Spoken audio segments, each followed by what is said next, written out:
Hola, ¿cómo estás? Bienvenido una vez más a la Biblia en un año de forma cronológica y hoy empezamos un nuevo libro que es el libro de Éxodo y vamos a leer el capítulo 1, 2, 3 y 4 y dice la palabra de Dios.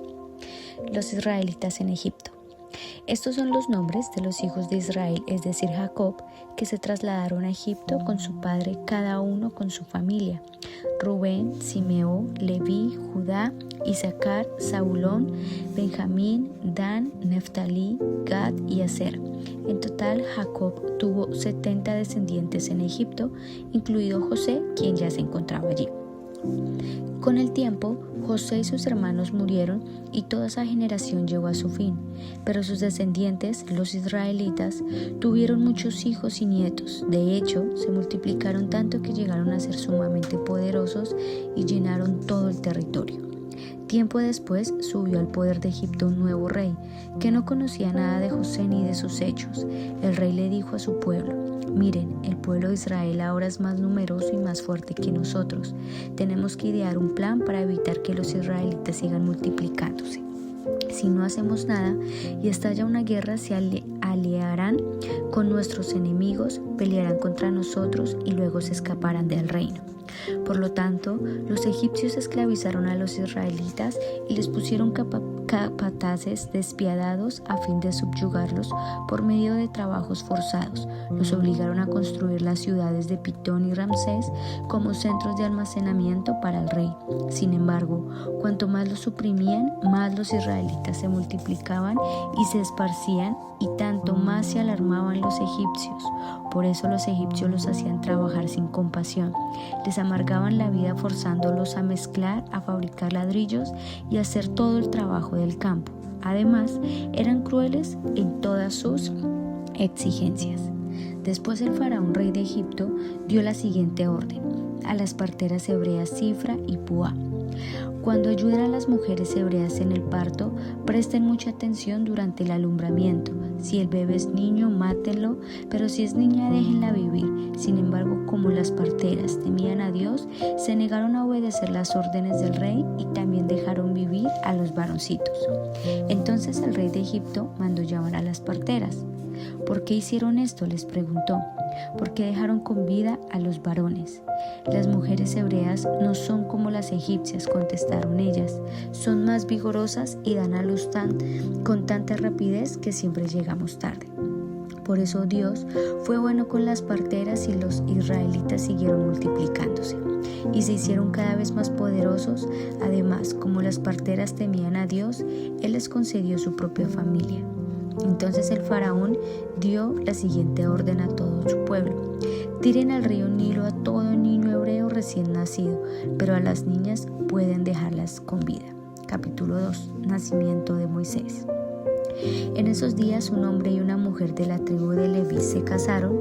La mujer quedó embarazada y dio a luz un hijo. Al ver que era un niño excepcional, lo escondió durante 3 meses. Cuando ya no podía ocultarlo más, tomó una canasta de juncos de papiro y la recubrió con brea y resina para hacerla resistente al agua. Después puso al niño en la canasta y la acomodó entre los juncos a la orilla del río Nilo. La hermana del bebé se mantuvo a cierta distancia para ver qué le pasaría al niño. Al poco tiempo, la hija del faraón bajó a bañarse en el río y sus sirvientas se paseaban por la orilla. Cuando la princesa vio que la canasta entre los juncos, mandó a su criada que se la trajera. Al abrir la canasta, la princesa vio al niño y que el niño lloraba, y ella sintió lástima por él. Seguramente es un niño hebreo, dijo. Entonces la hermana del bebé se acercó a la princesa. ¿Quiere que vaya a buscar una mujer hebrea para que le amamante al bebé?, le preguntó. Sí, consigue una, contestó la princesa. Entonces la muchacha fue y llamó a la madre del bebé.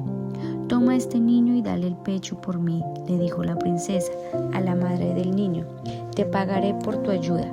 Así que la mujer se fue con el bebé a su casa y lo amamantó.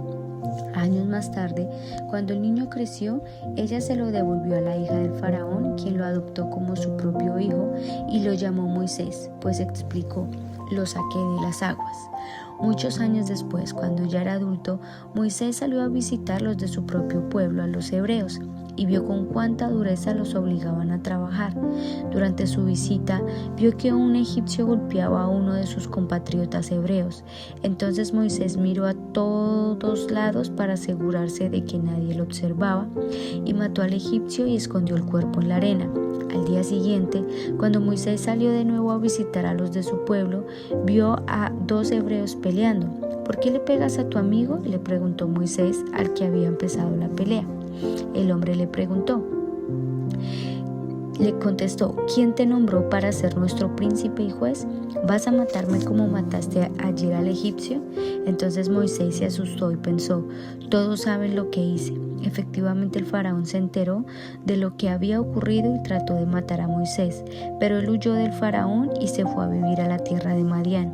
Cuando Moisés llegó a Madián, se sentó junto a un pozo. El sacerdote de Madián tenía 7 hijas, quienes fueron al pozo como de costumbre para sacar agua y llenar a los bebederos para los rebaños de su padre. Pero llegaron unos pastores y las echaron de allí. Entonces Moisés se levantó de un salto y las rescató de los pastores. Luego sacó agua para los rebaños de las muchachas.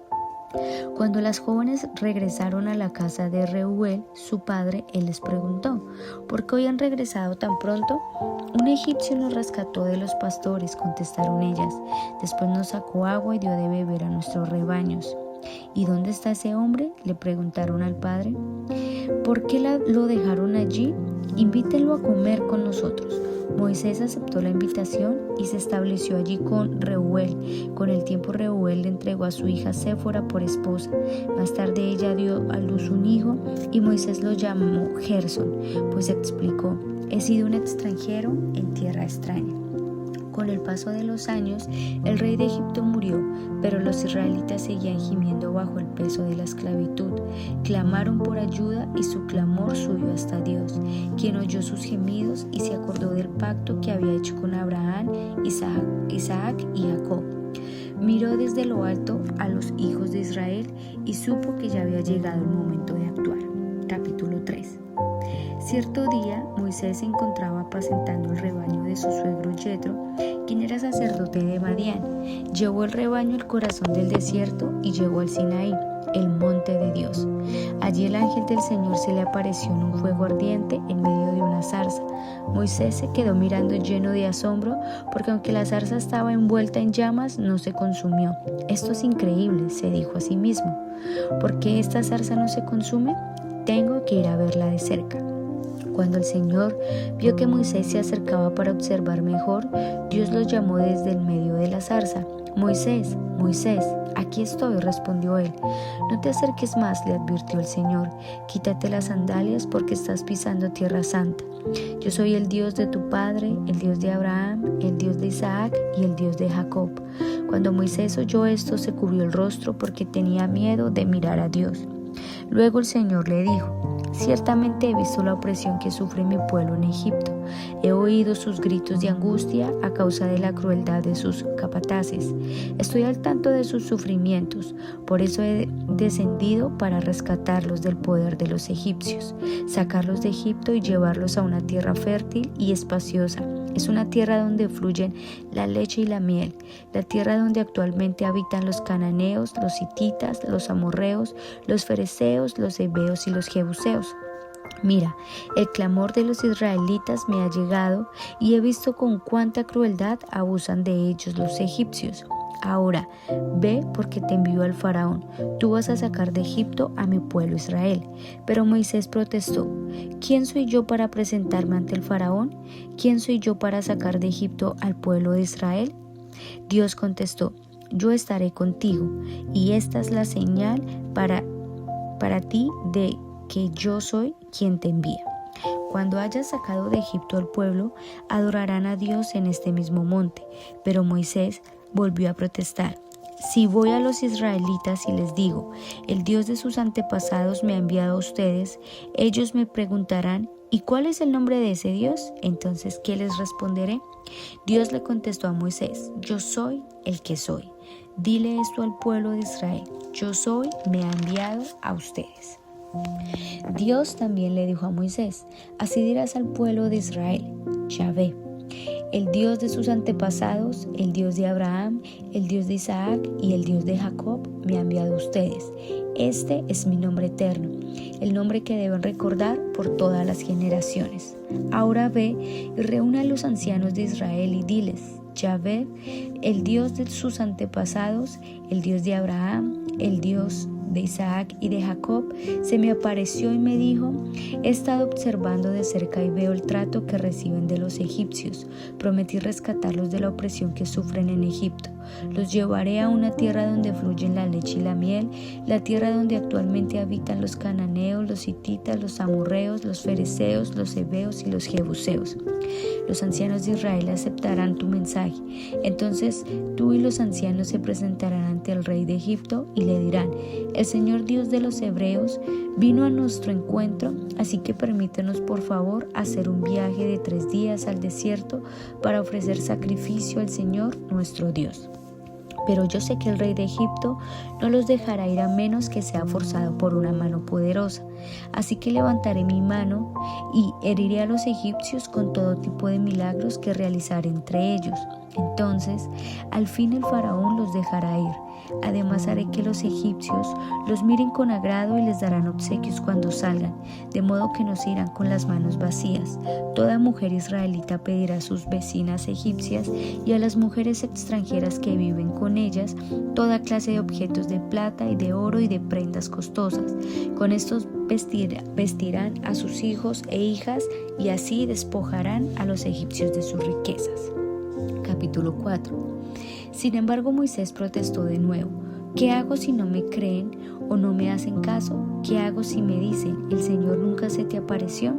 Entonces el Señor le preguntó: ¿qué es lo que tienes en la mano? Una vara de pastor, contestó Moisés. Arrójala al suelo, le dijo el Señor. Así que Moisés la tiró al suelo y la vara se convirtió en una serpiente. Entonces Moisés saltó hacia atrás, pero el Señor le dijo: extiende la mano y agárrala de la cola. Entonces Moisés extendió la mano y la agarró, y la serpiente volvió a ser una vara de pastor. Realiza esta señal, le dijo el Señor, y ellos creerán que el Señor, el Dios de sus antepasados, el Dios de Abraham, el Dios de Isaac y el Dios de Jacob, de veras se te apareció. Luego el Señor le dijo a Moisés: ahora mete la mano dentro de tu manto. Entonces Moisés metió la mano dentro de su manto, y cuando la sacó, la mano estaba blanca como la nieve, afectada por una grave enfermedad de la piel. Ahora vuelve a meter la mano dentro de tu manto, le dijo el Señor. Así que Moisés metió la mano de nuevo, y cuando la sacó, estaba tan sana como el resto de su cuerpo. El Señor le dijo a Moisés: si no te creen ni se convencen con la primera señal milagrosa, se convencerán con la segunda, y si no te creen ni te escuchan, aun después de estas 2 señales, entonces recoge un poco de agua del río Nilo y derrámala sobre el suelo seco. En cuanto lo hagas, el agua del Nilo se convertirá en sangre sobre el suelo. Pero Moisés rogó al Señor: oh Señor, no tengo facilidad de palabras, nunca la tuve, ni siquiera ahora que tú me has hablado, se me traba la lengua y se me enredan las palabras. Entonces el Señor le preguntó: ¿quién forma la boca de una persona? ¿Quién decide que una persona hable o no hable, que oiga o no oiga, que vea o no vea? ¿Acaso no soy yo el Señor? Ahora ve. Yo estaré contigo cuando hables y te enseñaré lo que debes decir. Pero Moisés suplicó de nuevo: te ruego, Señor, envía a cualquier otro. Entonces el Señor se enojó con Moisés y dijo: de acuerdo, ¿qué te parece tu hermano Aarón el levita? Sé que él habla muy bien. Mira, ya viene en camino para encontrarte y estará encantado de verte. Habla con él y pon las palabras en su boca. Yo estaré con los 2 cuando hablen y les enseñaré lo que tienen que hacer. Aarón será tu vocero ante el pueblo, él será tu portavoz y tú tomarás el lugar de Dios ante él. Al decirle lo que tiene que hablar, lleva contigo tu vara de pastor y úsala para realizar las señales milagrosas que te mostré. Luego Moisés volvió a la casa de Jetro, su suegro, y le dijo: por favor, permíteme volver a Egipto para visitar a mis parientes, ni siquiera sé si todavía viven. Ve en paz, le respondió Yetro. Antes de que Moisés saliera de Madián, el Señor le dijo: regresa a Egipto porque ya han muerto todos los que querían matarte. Así que Moisés tomó a su esposa y a sus hijos, los montó en un burro y regresó a la tierra de Egipto. En la mano llevaba la vara de Dios. El Señor le dijo a Moisés: cuando llegues a Egipto, preséntate ante el faraón y haz todos los milagros que te he dado el poder de realizar, pero yo le endureceré el corazón y él se negará a dejar salir al pueblo. Entonces le dirás: esto dice el Señor, Israel es mi primer hijo varón. Te ordené: deja salir a mi hijo para que pueda adorarme, pero como te has negado, ahora mataré tu primer hijo varón. Rumbo a Egipto, en un lugar donde Moisés se detuvo con su familia para pasar la noche, el Señor enfrentó a Moisés y estuvo a punto de matarlo. Pero Séfora, la esposa de Moisés, tomó un cuchillo de piedra y circuncidó a su hijo con el prepucio, tocó los pies de Moisés y le dijo: ahora tú eres un esposo de sangre para mí. Cuando dijo esposo de sangre, se refirió a la circuncisión. Después de ese incidente, el Señor lo dejó en paz. Ahora bien, el Señor le había dicho a Aarón: ve al desierto para encontrarte con Moisés. Así que Aarón fue a encontrarse con Moisés en el monte de Dios y lo abrazó. Moisés le contó todo lo que el Señor le había ordenado que dijera y también le contó acerca de las señales milagrosas que el Señor lo mandó a realizar. Luego Moisés y Aarón regresaron a Egipto y convocaron a todos los ancianos de Israel. Aarón les dijo todo lo que el Señor le había dicho a Moisés, y Moisés realizó las señales milagrosas a la vista de ellos. Entonces el pueblo de Israel quedó convencido de que el Señor había enviado a Moisés y a Aarón. Cuando supieron que el Señor se preocupaba por ellos y que había visto su sufrimiento, se inclinaron y adoraron.